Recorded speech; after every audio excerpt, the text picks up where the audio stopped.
sont partis dans les couloirs du temps. Tu seras sur YouTube. Hein.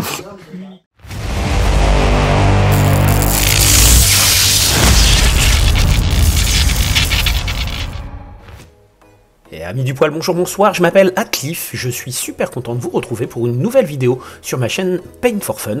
Aujourd'hui, une vidéo qui ne sera pas liée à de la peinture, mais à un petit tournoi Spearhead, le premier tournoi Spearhead que nous avons organisé en magasin vendredi dernier. Comme vous voyez ici, les lots que nous avons fait gagner à nos 8 participants, un petit trophée pour le premier, et chaque participant est reparti avec une jauge de mesure de 3 pouces pour la mêlée en l'occurrence. C'est un kit qui est commandable chez Games Workshop et qui est disponible pour les magasins. Donc là l'idée était de faire un tournoi à 8 joueurs et de récompenser chaque participant parce que c'était le premier tournoi. Ce tournoi en l'occurrence il était prévu depuis le début de l'été. Quand Spearhead est sorti, en fait, chaque soirée figurine organisée depuis, où on s'entraînait, on évoquait ce tournoi, en fait, en s'imposant le tout pain. Donc là, les joueurs n'ont pas été surpris. Ça a été aussi motivant pour certains, je pense, parce que du coup, ça a été l'occasion d'aller un petit peu au bout et de s'arracher pour peindre, même si Spearhead permet de jouer avec moins de figurines. Mais en tout cas, ça c'est très très cool. Voilà, j'en profite pour remercier tous les copains dès maintenant de m'avoir autorisé à filmer ces séquences. Je leur fais des très très gros bisous.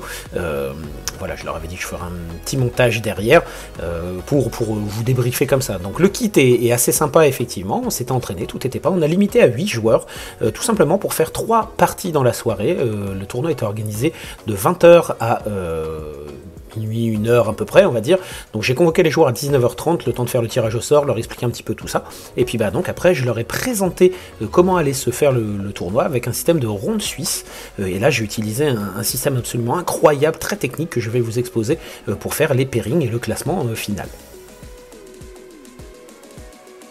Alors les copains, on se retrouve dans mon atelier en fait, où je vais vous présenter le système que j'ai utilisé pour organiser ce premier tournoi Spearhead en magasin. Alors comme je l'évoquais, hein, j'ai utilisé quelque chose de très technique, très pointu en fait, qui nécessite beaucoup de moyens, à savoir, donc j'ai utilisé un système de papier et crayon, comme vous le voyez, pour faire le tournoi. Alors en fait, le principe du tournoi, c'est que je l'ai fait avec un système de ronde suisse. La ronde suisse, c'est beaucoup utilisé dans les tournois de cartes notamment, comme Magic, mais aussi dans les figurines depuis très longtemps. L'idée c'est que si vous avez jusqu'à 8 joueurs, vous allez faire 3 rondes, 3 parties, à savoir que la première ronde c'est un tirage aléatoire au niveau des pairings, du premier pairing, et puis normalement si tout se passe bien, vous allez avoir 4 vainqueurs et 4 perdants si tout se passe bien. Potentiellement ces 4 vainqueurs vont se rencontrer lors de la ronde 2, et encore une fois, si tout se passe bien, et parmi ces 4 vainqueurs à la ronde 2, il y aura encore 2 vainqueurs qui se rencontreront en l'occurrence pour la phase finale qui aura lieu lors de la ronde 3. Donc vous voyez que le premier tirage est aléatoire, puis après les 4 vainqueurs se rencontrent, puis la finale qui se joue derrière. Par rapport à Spearhead, en l'occurrence, moi j'avais annoncé dès le début que j'utiliserais les points de tournoi qui seront marqués par les joueurs, donc chaque point pouvait compter, parce que je me doutais bien qu'il y aurait des égalités pendant le tournoi lors de ce classement, et du coup, au cas où les joueurs auraient le même nombre de points, par exemple vous avez perdu votre première partie à la ronde 1, mais vous avez gagné la deuxième, et vice versa, vous avez gagné la première et perdu la deuxième, normalement vous avez le même nombre de points de tournoi, et dans ces cas-là, c'était les points de victoire in-game que j'utilisais pour tout simplement refaire le pairing pour la suite. Petite précision quand même, j'ai utilisé le système que j'utilise depuis très longtemps, à savoir qu'une victoire pour le tournoi rapportait 3 points, une égalité rapportait 1 point, et une défaite rapportait 0 points. Donc je reprends les exemples par exemple de ma première feuille, où je notais, comme vous voyez, l'heure de démarrage 19h45, les adversaires. Donc là, pour ronde 1, on avait Sergio contre Marc, à savoir c'était du Nerd contre du Soulblight, Mathieu qui jouait Fire Cellular contre Seb, etc. Donc ça a été un tirage au sort aléatoire complètement en l'occurrence. Je précise à chaque fois, pour ne pas me tromper, la victoire, la défaite. Et donc j'ai un tableau récapitulatif qui est ici, où en fait j'ai noté le nom des joueurs dans un premier temps, les rondes en cours, le nombre de points de tournoi en fonction de une victoire ou une défaite ou une égalité, et le nombre de points de victoire suite aux parties, les points que vous marquez tout simplement en cours de vos parties. Et donc ça je l'ai fait sur la ronde 1, sur la ronde 2, avec un petit total que je me permets de remettre ici, et sur la ronde 3. Tous ces pairings m'ont donc permis de faire un classement, et alors là, attention, technique absolument incroyable. Voici, alors je ne vais pas vous spoiler, hein, je vais aller assez vite, mais le classement final, voilà, hop, je vais exprès pour que vous ne voyez pas qui a gagné en l'occurrence. Mais donc voilà un petit peu le classement final, donc en utilisant les points de tournoi et les points de victoire in-game. Et comme vous le verrez, effectivement, j'étais obligé, il y avait 2 joueurs qui étaient ex-aequo malgré tout ça, donc là j'ai pris tout simplement les adversaires qu'ils avaient affrontés, en considérant que il y avait peut-être des joueurs qui avaient, un joueur qui avait affronté des joueurs plus compliqués que d'autres, et donc ça m'a permis de faire mon classement définitif. Voilà. Si vous avez des questions en tout cas sur ce qu'est la ronde suisse, comment faire les pairings, etc., n'hésitez pas dans les commentaires, j'y répondrai bien évidemment. Alors je n'ai pas pris le temps à chaque table pour pouvoir vous débriefer chaque partie. J'ai d'une part pas nécessairement l'expérience pour commenter chaque partie et les hauts faits des uns et des autres. Donc on va surtout passer d'une table à l'autre pour vous expliquer un petit peu comment ça s'est passé. Donc là j'avais limité tout ça à 1h15 la partie. 1h15 c'est vraiment trop court, hein, on s'en est rendu compte avec les copains. L'idée étant que souvent, très souvent on arrivait courant tour 3, on n'avait pas le temps d'attaquer un tour 4 et du coup on théorisait les résultats. Ce qui est moins satisfaisant que de mener une partie à terme, bien évidemment, mais ça nous permettait de tenir le timing parce que je voulais pas finir trop tard. Il y a des gens qui travaillaient le lendemain, moi le premier. Du coup là on est resté sur des parties d'1h15, le temps de terminer les tours théorisés, et puis voilà comment ça s'est passé. Donc vous avez vu un petit peu comment j'ai procédé pour le pairing du premier tour et le système de classement par la suite. Donc là pas mal de matchs assez équilibrés, il y a peu d'égalité, au bout du compte il y a eu une égalité je crois sur l'ensemble du tournoi. City of Sigmar, une très très belle armée peinte, alors c'est pas par Sigvald, il l'a fait peindre, mais alors j'ai plus le nom, mais absolument à tomber par terre. Voilà, il y avait de très belles choses peintes en l'occurrence. Je vous laisse aussi avec une petite séquence avec les copains. Pour 3 de plus.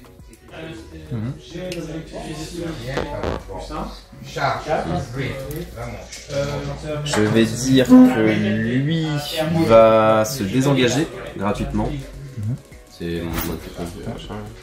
Attends, parce que j'ai pas réfléchi encore mes cartes. On est encore en train de réfléchir, c'est défausser celle-ci. Non, mais je la garde.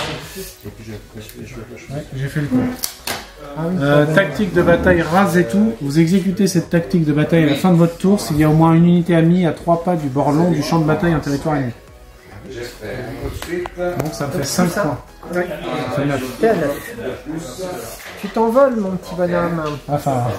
Il va falloir que je m'occupe de toi. Parce que j'ai chargé.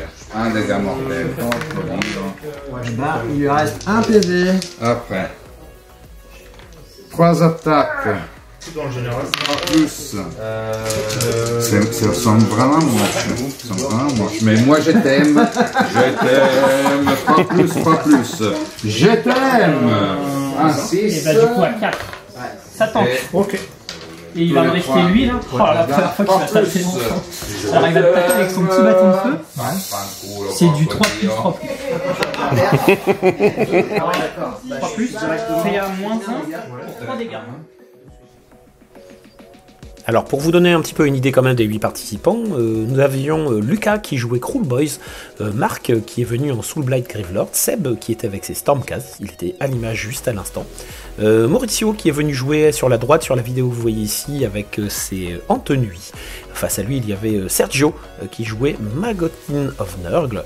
Vous avez vu juste avant également Neufeu qui jouait Fire Slayer, Stéphane en l'occurrence, une très belle armée. Et puis les City of Sigmar que nous avons évoqué tout à l'heure, c'était Sigvald.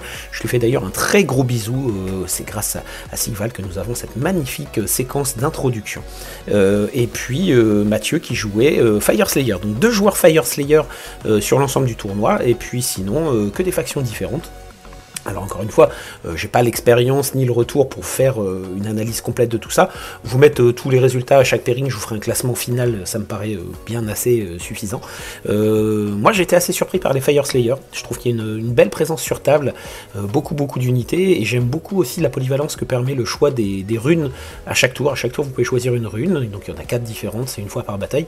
Mais du coup je trouve que ça donne, comment dire, un petit peu de polyvalence à l'armée, et je trouve ça assez plaisant, parce que des fois vous allez avoir une protection plus importante ou un déplacement, etc. Donc ça j'ai trouvé ça pas mal. Les Soulblight restent très forts, mais ça c'est quelque chose qu'on avait remarqué en cours de partie, enfin depuis qu'on joue en l'occurrence. Une très belle armée, une très bonne armée en tout cas.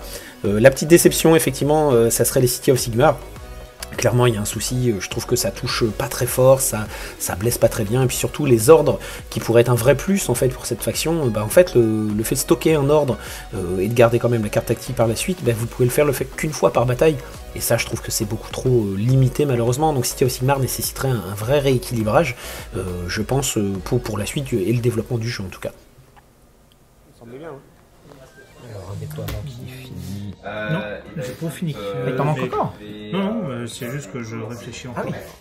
Je sais pas, je voyais tout le monde paquet et je me dis... Ah. Cercle de feu, l'outsider choisit un objectif. Il n'y a pas d'outsider. Tirez au dé. 4. 4. 5.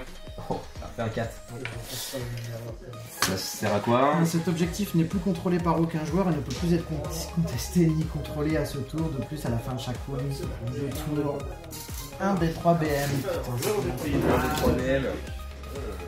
Chevaux, on fait un des 3 BM, ça fait pas mal. C'est chaque unité. Ouais, mais là, dans ton tour, sur mon tour, c'est chaque unité. Et est-ce que je mets. C'est à chaque unité. Ça prend un des 3 BM ou c'est juste une unité? Ah, mais là, ça fait une unité. Ah, ouais, c'est. Ah, non,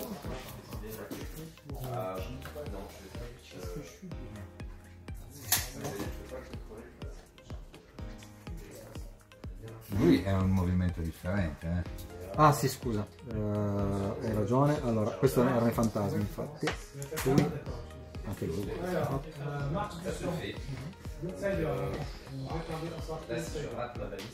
Nella fase degli eroi lui dà la salvezza migliorata a loro.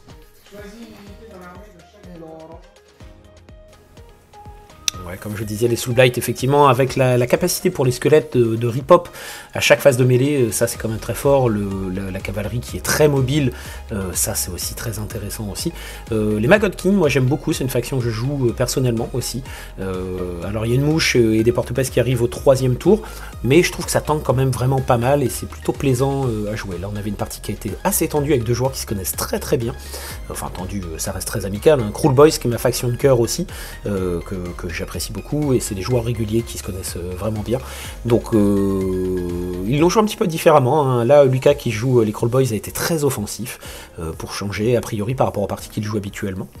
City of Sigmar, là, Jérémy Sigval qui a rencontré une 2e fois un joueur Fire Slayer. Ça s'est pas très bien passé non plus par la suite, effectivement. Là, on a Sev qui jouait ses Stormcast face à Neufeu, à ses joueurs Fire Slayer. Ça a été une partie assez intéressante aussi. En fait, on voit la différence, le nombre de figurines naines face au Stormcast. C'est assez impressionnant. Et puis bah là, Léant Nuit, moi, Léant Nuit, j'aime beaucoup. Je trouve que c'est une faction aussi qui est très populeuse. La protection avec les esprits pour le perso, les renforts, je trouve ça vraiment très très intéressant à jouer en tout cas.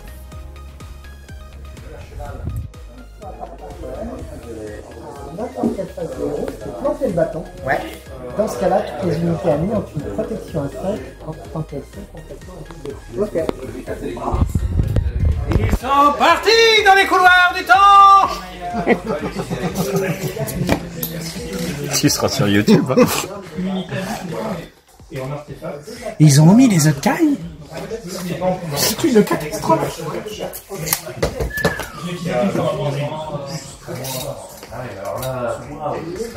Alors attention. Est-ce que ça va te réussir mieux? Je ne sais pas.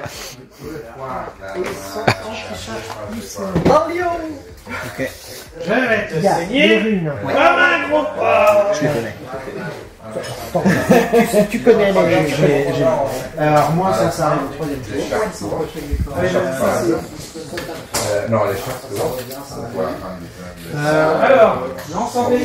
J'ai l'ensemble et avec je choisis des unités. J'ai maximum 7. Je peux choisir tous sur la même unité. Soit... Voilà, on se retrouve déjà à la 3e ronde, 3e dernière partie de ce premier tournoi. City of Sigmar, Nighthaunt, deux joueurs qui se connaissent très très bien aussi, en l'occurrence, donc il n'y a pas trop de problème de règles. Il y a quelques interprétations de règles, quelques confusions. Je pense qu'on n'a encore pas tous les bons réflexes, mais c'était très plaisant déjà de voir qu'on est tous unanimes pour dire que le jeu est vraiment plaisant, très dynamique. On n'est pas dans l'attente de voir ce qui se passe, on est toujours dans la réaction et dans l'anticipation. On est tous repartis de ce tournoi hyper motivés, on a hâte de remettre ça par la suite et surtout d'augmenter le nombre de joueurs, parce que là on s'est limité à 8 joueurs effectivement. On aurait pu faire plus, parce que sur la ville il y a plus de joueurs que ça, ce soit en assaut, en boutique aussi, mais là c'était une première, on va dire, donc on était tous très très contents de ce tournoi. Voilà, l'autre faction des Fire Slayer qui était présente, jouée par Mathieu. Juste là, effectivement, Sergio qu'on aperçoit. Les décors que je suis en cours de peinture, c'est les miens, c'est mes décors perso. Là, j'ai pas encore eu le temps d'aller plus loin, effectivement.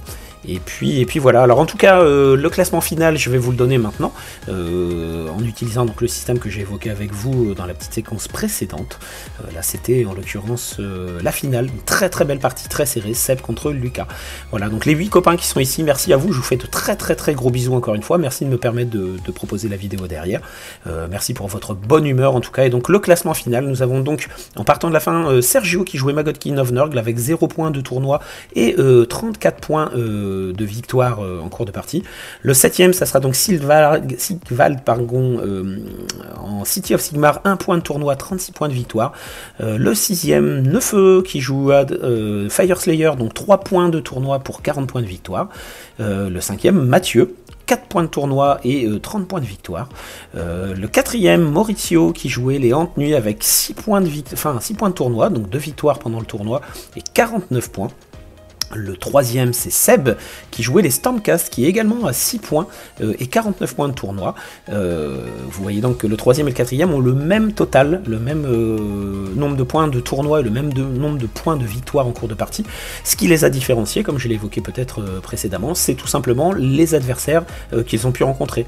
Il se trouve que Maurizio a affronté des adversaires, notamment Jérémy et Sergio, qui sont 7ème et 8ème, alors que effectivement Seb a rencontré des joueurs qui étaient un petit peu plus haut dans le classement, à savoir Neufeu qui est 6ème, et je crois que Seb a joué contre Lucas, contre le premier tout simplement aussi, donc automatiquement il passe devant. Donc le 3ème, Seb, 6 points de tournoi, 49 points de victoire.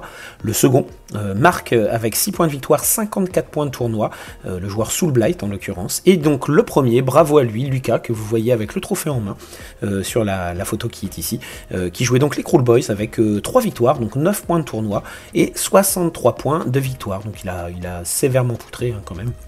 Donc bravo à toi Lucas, très bon gros joueur, très bon joueur, très gros joueur, qui dispose, je crois, à ce jour 23, je crois qu'il a 23 spirettes sur les 25 existantes, donc autant vous dire que s'il est premier, c'est aussi parce qu'il a pas mal poncé tout ça. Voilà, mais t'inquiète pas Lucas, on va tous s'entraîner les uns les autres, et la prochaine fois, ça se passera pas pareil, voilà. Mais en tout cas, moi je vous fais de très très très gros bisous les copains, j'espère que cette petite vidéo en off vous aura plu quand même. Je suis un peu à la bourre, la rentrée c'est toujours compliqué pour moi en l'occurrence, entre le boulot et l'IRL et tout ça, donc j'essaye de rattraper le temps, mais j'avance pas beaucoup, ou en tout cas pas comme je le voudrais. En tout cas, n'oubliez pas le dicton de la chaîne, on reste souple du pinceau et on est détendu du poil, on se met pas de pression pour la peinture. Je vous dis à très très bientôt les copains pour de nouvelles aventures. Ciao. Ils ont mis les autres cailles. C'est une catastrophe.